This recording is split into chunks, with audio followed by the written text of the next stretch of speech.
Begzat Baliu është një nga kontribuesit më të mëdhenj në fushën e kulturës, gjuhësisë, letërsisë, albanologjisë, folklorit dhe historisë, si dhe për rolin e tij aktiv si profesor universitar dhe po ashtu në jetën letërore dhe kulturore mbar shqiptare.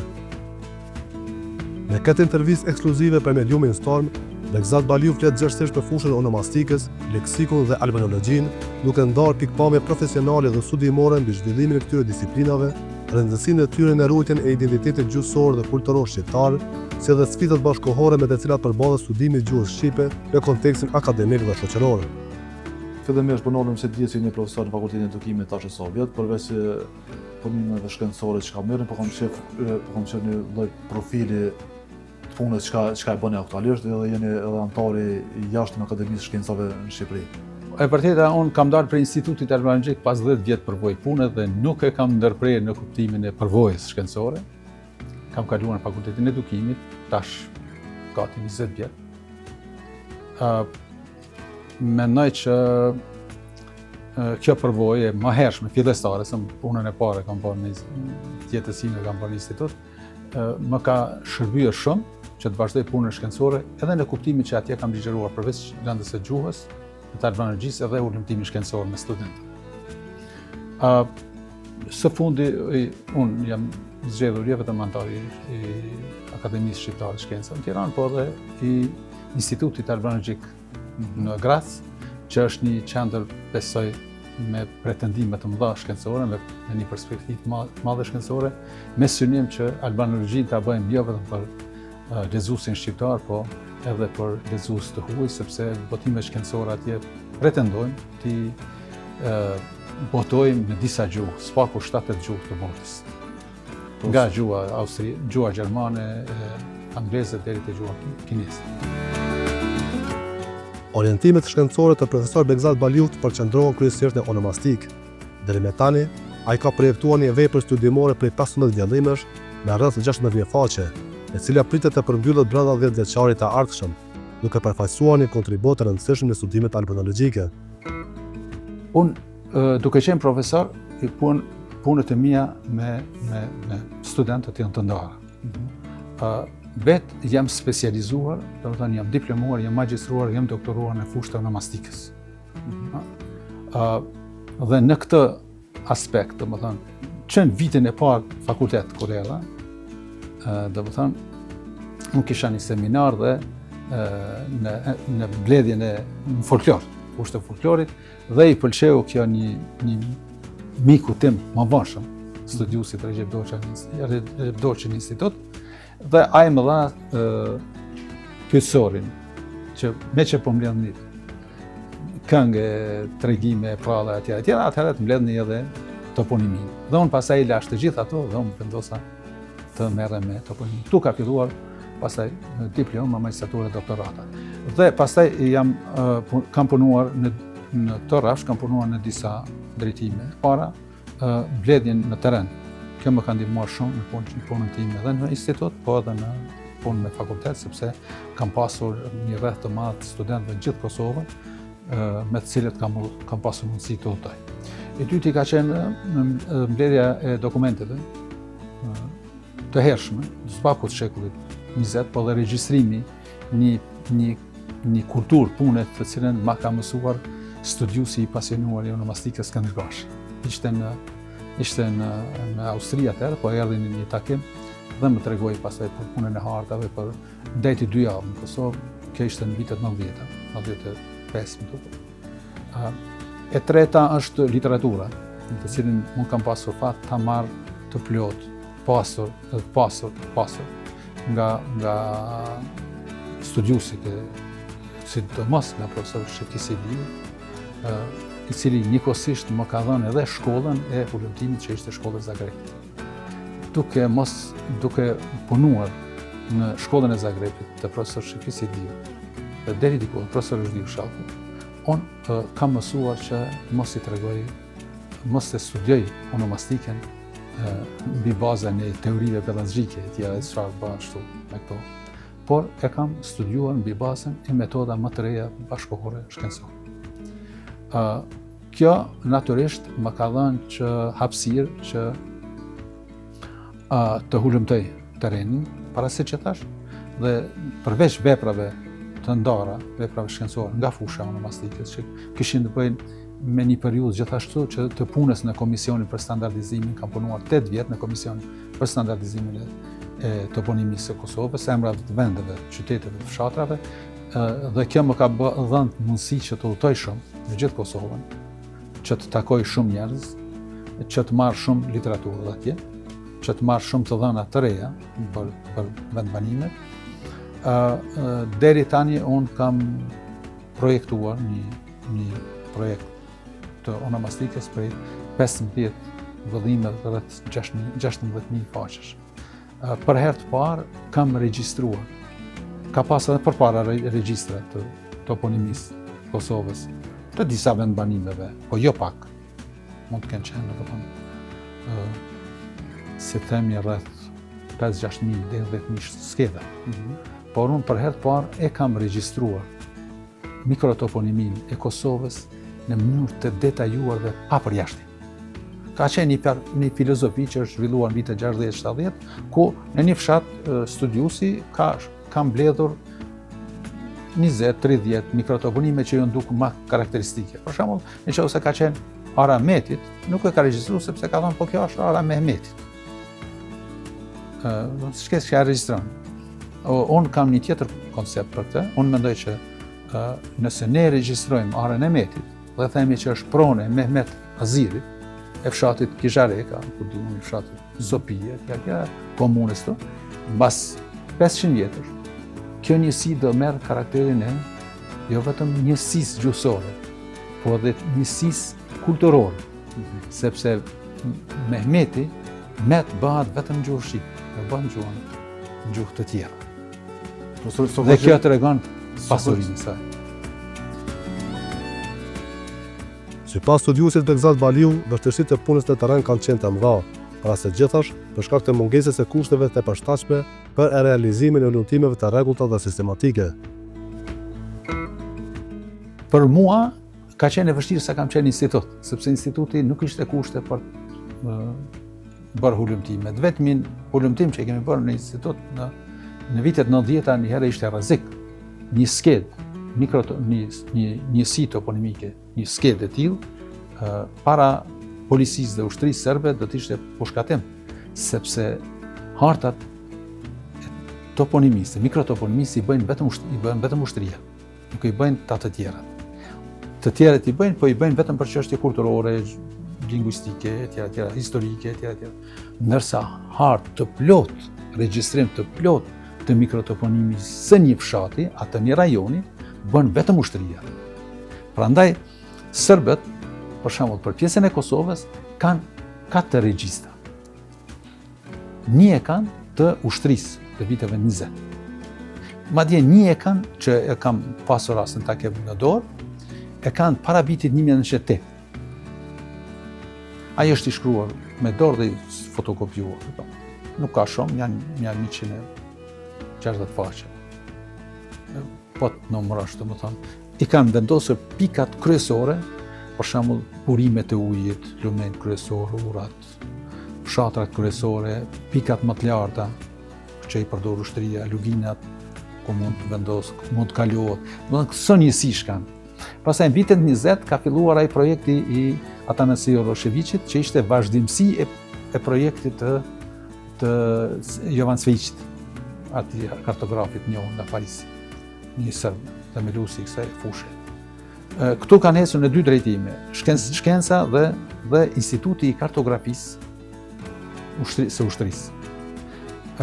Kjo deri në vitin 1936. Përsëri është kthy nga viti 1946 tek andej dhe ka vazhduar rrugën shkolla e Uroshevicit deri në vitin 1966.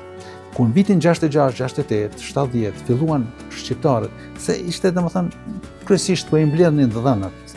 Nuk është se bënin shumë kërkime të re.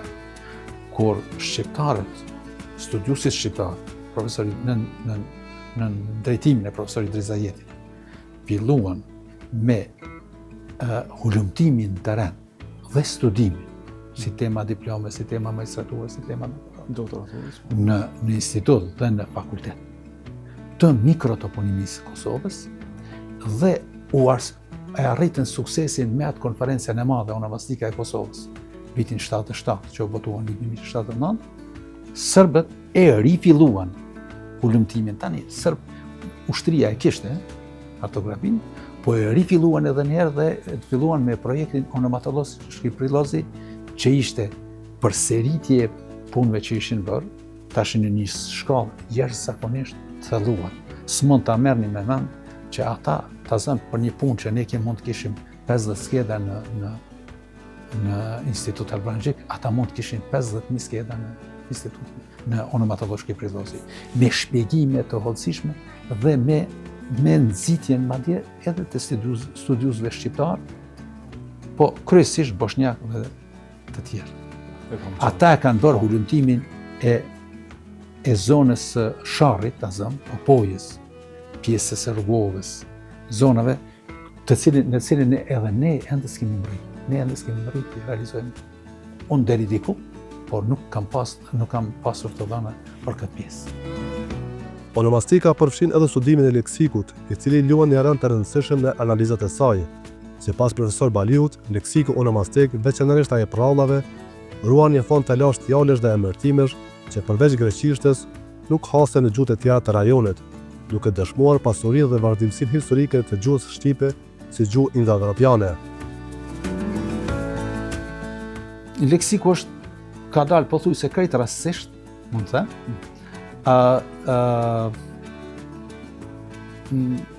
Ka dekada e parë e këtij shekulli, në një takim me mikun të profesorin e shquar, Kolistopallin, kem pas shumë raporte komunikimi dhe bashkëpunimi, po bisedonim për një sintaks të indo-europianistikës. Dhe unë i thash, profesor, po të kishëm 30 fjali, vetëm 2 fjali Shqipja i ka që lidhet me të mjaftueshme për të treguar se kemi gjuhë indo-evropiane, po kemi vetëm ato 2 fjali. Dhe i thash, po të kishëm 30 fjali, të tilla, tha, sikur të kishëm 30 fjali, tha, unë do të ulesha e të kisha shkruar sintaksen e shqipe të indo-europianistikës. Thash, ku mund të gjenden në teren? Kisha duke menduar të fjalët e urta, jo, tha, i kam hulumtuar ato, ndoshta te prallat. Dhe unë mora një iniciativë me studentët që të bëjmë injizimin e prallat. Jo, për shkrim, është injizim. Pastaj edhe regjistrimi dikur, pastaj nxjerrja në letër e tjerë. Dhe kam punuar shumë, ndoshta jo më pak se 5.000 pralla. Me që nuk doli ajo që kërkoja 30 fjali të trashëgimisë indo-evropiane tek prallat, mund dolen 5-6 fjali, me cilat do të merrem një ditë. Unë nxorra leksikun e prallës, të cilin e shikova në rajon, përveç grekëve nuk e ka asnjë popull. Dhe kam vjel pastaj edhe leksikun e botuar, e prallave të botuara, prej Reinhardit të Këndej, Shkodranët më dhanë Musi, pastaj këto vëllime që janë botu Anton Qeta të tjerë, dhe kam përgatitur një fjalor prej 800-900 paqesh, të cilin besoj që këtë vit do ta botoj me profesor Batjar Kryeziun dhe profesor Aslan Hamitin, sepse fjalori kërkonte 2 dialektolog të mirë. Përveç se unë fusha ime nuk është dialektologjia, sa do ta nuk e një tërsinë e të formave dialektore, për çka ishte i përgatitur profesor Aslan Hamiti, sidomos për gjuhën slave, dhe profesor Batjar Kryeziu që na lidh me punë të tjera, fushë onomastik, në fushë të leksikut, merret ai me fushë të leksikut dhe dëshiroja duke pas mik të vjetër të kem pjesë të projektit. Dhe për të mos e zgjatur, pastaj unë punova në këtë drejtim edhe me leksikun e poezisë dhe nxorëm me asistentin tim të atëherë tash studiusin Paton Krasniqi, leksikun e Beqir Musliut, me profesorin Batjar Kryeziu dhe me një profesor nga Shkodra, Petrit Kotri, nxorëm fjalor leksikun e Martin Camet, krimtarisë letrare të Martin Camet, me profesor Batjarin nxorëm leksikun e shkrimtarit për fëmijë për herë të parë të një shkrimtari Ymer Elshanit, dhe tani kemi në proces edhe disa vëllime, po ky do të jetë, domethënë në fushë të leksikut s'ka gjë të re përveç leksikut të prallës dhe të ajo që mund të quhet e re është bashkë me një mjektimin edhe përkthyesi i eposit, ne punojmë për të nxjerrë nuk e kemi larg as aty leksikun e eposit.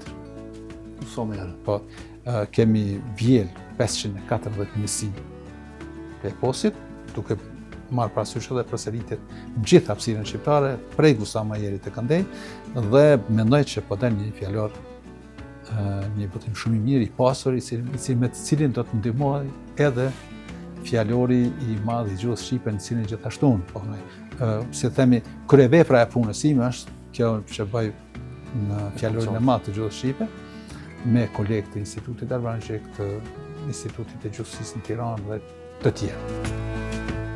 Studiuesi Begzat Baliu ka dhënë një kontribut të çmuar edhe fushën e albanologjisë, duke u dalluar për studimet e thelluara dhe sistematike në gjuhësi, letërsi dhe trashëgimi kulturore shqiptare. Me primtharia e tij shkencore ka pasuruar kërkimin albanologjik me qasje analitike dhe rezultate me vlerë të qëndrueshme për studimet shqiptare. Po, gjurmimet kanë botuar pastaj volumtimet albanologjike, kanë botuar referencat, kërkimet albanologjike, kanë me këtë në kërkim të historisë së gjuhës, deri tash kanë botuar rreth 12 vëllime. Bazën e kërkimit e kanë kjo historia albanologjike e ka me lidhjet e mia shumë të afërta me profesor Jup Kastrati, që në vitet 90. Kur mora temën e magjistraturës, njëherë fonetika historike e profesor Çabejt, pastaj që isha në institut, kalova në institut dhe atje kisha sektorin në onomastikë superkua që ta ndroj temën në onomastikë, që në fakt bazën e ka të fonetika, në studimi bazën e ka të onomastika, dhe unë atje përgatita kërkimet onomastike të historisë së onomastikës të profesor Çabej. Atëherë unë kam pasur një komunikim, prej atëherë kam pasur një komunikim të dendur me profesor Jup Kastratin, dhe atje, pastaj prej vitit 2000, atje në shtëpinë e tij, në studion e tij, në bibliotekën e tij, pafund, specializuar në skedarin e tij oqeanik, fushë të albanologjisë, i ka marrë flatra që thonë dhe me nxitjen e tij që punoj në fushë të albanologjisë. Ai përkushtimi im në fushë të bibliografisë që ai kishte fillimisht, e bëri që ai të besonte një punë me cila nuk i besohet ndoshta secili. Në një konferencë na mblodhi mua profesor Petrit Kotrin, i cili sapo kishte mbrojtur doktoratën për Norbert Joklin, dhe profesor Koles Sopall. Dhe kërkoi që me që vepra e tij albanologjike përfundon në vitin 1941, ne tre të punojmë në 3 projekte. Profesor Petrit Kotri në albanologjinë ndërkombëtare, kryesisht gjermane edhe italiane, profesor Koles Sopalli në albanologjinë e zhvilluar e botuar në Shqipëri, studimet albanologjike në Shqipëri, ndërsa unë në studimet albanologjike në Kosovë, në Jugoslavia. Kjo për mua ishte nderi i madh, një gëzim i madh, një respekt i madh, dhe unë aty kam filluar me kërkimet e mia në këtë fushë. Unë sapo kisha botuar veprën e parë për Gustav Majerin dhe albanologji, vazhdoja me një projekt prej 5 vëllimesh me profesor Jup Kastratin, prej cilave janë botuar 2. Kisha projektin për profesor Eshrem Çabej, por ai më dha një sugjerim. Sa për mua do të shkruajnë këta shkodrant e mi mjaftueshëm. Edhe deri në Tiranë do të shkruajnë. Për profesor Idris Zajetin do të shkruash vetëm ti. Dhe më tha, nëse ti do të fillosh punën në fushë të albanologjisë, ti do të fillosh punën me profesor Idris Zajetin, që është bazë. Dhe në këtë drejtim, unë kam orientuar, jam orientuar drejt, sepse bashkëpunimi me profesor Idris Zajetin bëri që unë të filloj me një monografi për të cilën pastaj e botova bashkë me profesor Patjar Kryeziu. ky bashkëpunim, këtë bashkëpunim e pëlqeu profesor Idrisin pas së gjithash, prandaj më dha jo vetëm bibliotekën, të cilën ja fala bibliotekës së Gjiljanit, sepse kam libra shumë, por më dha arkivin, i cili po më shërben që të përgatis monografinë e parë. Si them, unë orientova që atëherë në një konferencë shkencore në Akademinë e Shkencave, unë premtova që do të përgatis historinë e albanëgjisë të Kosovë. Fillimisht unë kisha menduar që ajo historia e albanëgjisë jetë një studim, vëllimi i parë jetë një studim i përgjithshëm për zhvillimin e institucioneve, shkencës, dijes dhe albanëgjisë në Kosovë nga viti 1943 këndej, jo 45 siç e marrin, sepse ka elemente mjaftueshme të shkodër atje, po edhe të shkruaj monografitë e para për profesor Idris Zajetin, për profesor Shekis Edion, për profesor Rushdiu Shakun, për profesor Recep Ismailin dhe profesor Besim Bokshën, që ishin, si themi, figura përfaqësuese të kohës them para 20 vjetësh. Sot ky rreth është zgjeruar, padyshim me zonën e Shqipërisë Islame. Pastaj unë shikoj albanëgjin jo thjesht si gjuhë. Unë albanëgjin e shikoj si tërësi të gjitha fushave. Nga arkeologjia, te gjuha, te historia, te folklori, te etnografia, gjitha fushat që mbulojnë albanëgjin dhe si të tillë e trajtoj. Gjithashtu, Bekzat Baliu është bashkëpunëtori i fjalorit të madh të gjuhës shqipe, i cili përfaqëson monumente më të madh të kulturës shqiptare, me rreth 120.000 fjalë të përgatitura për përdërim qytetar dhe shkencor. Unë mund të them që fjalori i madh i gjuhës shqipe është monumenti më i madh i kulturës shqiptare që është përgatitur për botim, është përgatitur për botim dhe është në fakt në redaktim e sipër. Prandaj keni parë që ka shumë reagime nga njerëz të pamatura, sepse ata mendojnë që kjo është punë e kryer. Fjalori don edhe një vit që të përfundoj. Ata kanë thënë 9 muaj, unë do të kisha dashur që të isha i lumtur sikur të kryet antar, redaktor, autor, bashkëpunëtor, domethënë ai rreth, ai qark i studiuzëve që punojmë, ne punojmë, si themi, ditë e natë, bëjmë shumë punë dhe prapë kthehemi te fjalori. Çdo herë, çdo nocion, çdo koncept, çdo term, çdo ide që më vjen, që është e lidhur me diskutimin për fjalën, për nocionin, për konceptin, për përkufizimin, për teoretizimeve që shpesh i lexojmë, unë e hapi fjalorin, pasqyren aty. Unë e kam të hapur në telefon, në laptop, në kompjuter, kudo ku jam, unë e kam të hapur faqen e fjalorit të madh. Prandaj e quaj një fjalor. Ne bëjmë enciklopedi ku fusim kënd nuk e vendosim, kënd nuk e lëm jashtë, domethënë mund të bëjmë gabime atje, mund të bëjmë te fjalorët enciklopedik, ndryshme të tjera, unë vetë domethënë jam pjesë e një projekti gjithashtu të madh në një enciklopedi të albanëgjisë që të botohet në disa gjuhë, në 8 gjuhë të botës, gjuhët kryesore, nga gjuha shqipe deri te gjuha kineze. Por në fjalor nuk mund të shtish gjithçka dhe në fjalor nuk mund të mungoj asnjë fjalë që i duhet qytetarit të sot. 120.000 fjalë janë të mjaftueshme. 40.000 kanë qenë të mjaftueshme atëherë. Por sot nga ato 40.000 që kemi pas në fjalorin e vitit 1980, disa ribotime të tjera, shumë fjalë kanë humb kuptimin e tyre, kanë humb vlerat e tyre, kanë humb përdorimin e tyre. Kjo është sikur ta veshësh ta mbash fjalorin e vitit 1980, është sikur ta veshësh një këmishë të asaj periudhe. Por ti mund ta veshësh në këtë fjalor, është e njëjta këmishë, vetëm është e re. Është asaj gjë. Është shtuar sigurisht që komunikimi është shtuar shumë. Shqiptarët janë evropianizuar shumë, edhe me jetën, edhe me veprën, edhe me punën, edhe me të menduarin. E kjo domethënë edhe me termat, edhe me koncepte, edhe me nocion. Prandaj kjo si e tillë është një vepër e madhe. Përmetej, po i ky grup urojmë që të kenë moshe, shëndet, jetë të gjatë, edhe ai brez që ka filluar këtë fjalor, brenda 10 vjetësh do të kemi fjalorin tjetër, që është 2 fishi i këtij, edhe më shumë se 2 fishi i këtij fjalorin. Por ata që sot thonë që po na mungon kjo ajo fjalë, ju siguroj që mas paku e përdorin fjalorin. Sepse nuk do ngoshin, po tuleshin ta kërkojnë fjalorin.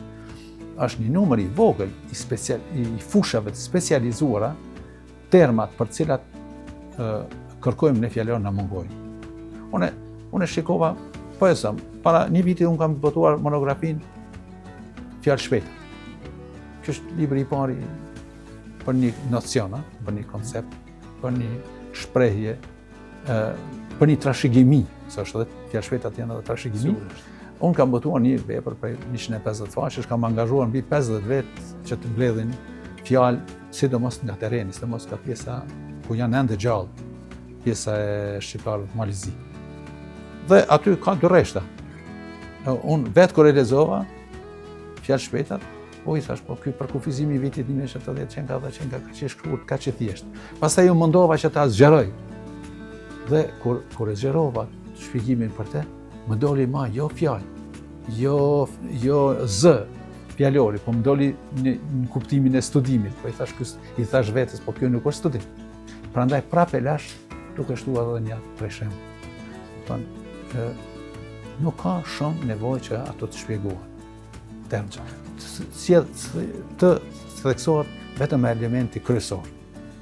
Dhe nuk ka nevojë që çdo fjalë që e gjejmë në libra, sidomos libra artistik, ose në libra shkencor, ose në libra të specializimeve të ngushta të mjekësisë, të astronomisë, të politikës, të diplomacisë, të politikave ndërkombëtare, nuk mund të vendosësh të gjithë, se nuk janë aty në fjalor vetëm juristët, vetëm diplomatët, vetëm mjekët, vetëm astronomët, janë edhe qytetarë. Fjalorët dhe fjalorët të mëdhenj krijohen për përdorim qytetar, jo për përdorim specializues.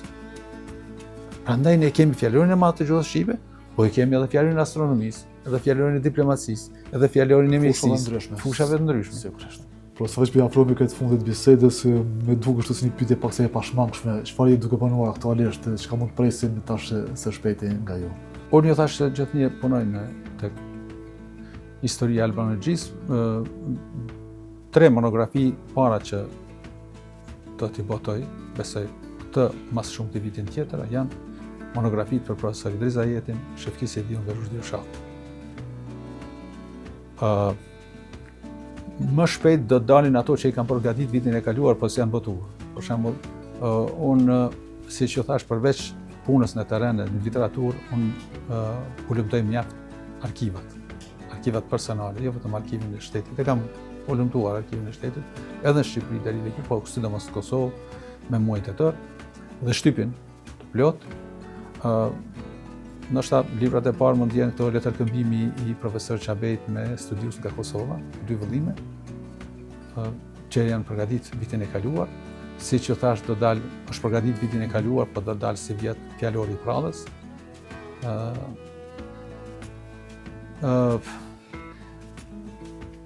Kam një seri për cilas fola, një seri botimesh me dokumente nga arkivat e kulturës, e të historisë, e trashëgimisë sonë, 3, jo thella, kryesisht arkivave të gjalla. Shumë prej atyre që më kanë dhënë dokumente janë gjalla, nuk do e përgatis sigurisht edhe si vjet një vëllim, po nuk do të potohen jo vetëm pas vdekjes së atyre që më kanë dhënë, po do botohen pas vdekjes ime. Do të jetë një seri e trashëgimisë sonë kulturore, shkencore, të cilën e kam hulumtuar në arkivin e shtetit, në arkivin e Kosovës, deri diku Shqipërisë, dhe sidomos në arkivat personale që nga më të vjetrit profesor Idrisi kanë dhënë. Mendoj që do të jetë një trashëgimi për brezin e ri që histori të mos e kuptojnë ose të mos e trashëgojnë prej këtyre që i lexojmë poshtë e përpjesë, si është Basaden, prej thashëthemeve, deri diku edhe prej portaleve këtyre, por ta lexojnë dhe ta kuptojnë prej dokumenteve të trashëguara. Unë vetëm një gjë mund të them, historianëve. Historia nuk është kjo që po dhe mund të them jo historianëve, fëmijëve tanë. Historia jonë dhe baballarëve tanë, e gjyshërëve tanë, nuk është kjo që po e lexojnë e po e dëgjojnë po çdo ditë. Historia e gjyshërëve tanë, e baballarëve tanë, pavarësisht kanë qenë në fundin e perandorisë osmane, në mbretërinë jugoslave, në Shqipërinë komuniste, në Jugosllavinë komuniste, është tjetër dhe po ju siguroj është shumë e lavdishme. Prandaj do të ishte mirë që të mësojnë. Nëse ne s'kemi mësuar dhe kemi gabuar, do të ishte mirë që ata t'i lexojnë dhe të mësojnë, sepse nuk do gabojnë. Faleminderit shumë, profesor. Gjithashtu. Faleminderit shumë. Respekt. Faleminderit.